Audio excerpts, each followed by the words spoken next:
Hi guys, welcome back to another tutorial video. So in today's video, I'll show you how to play Meccha Chameleon on the web. So if you want to play Meccha Chameleon online, just follow along.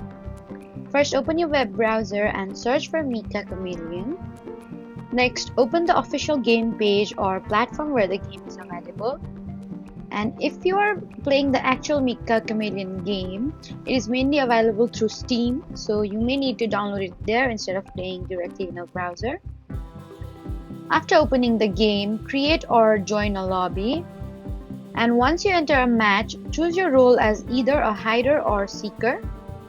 As a hider, paint your character to match the environment and find a good hiding spot before the timer starts.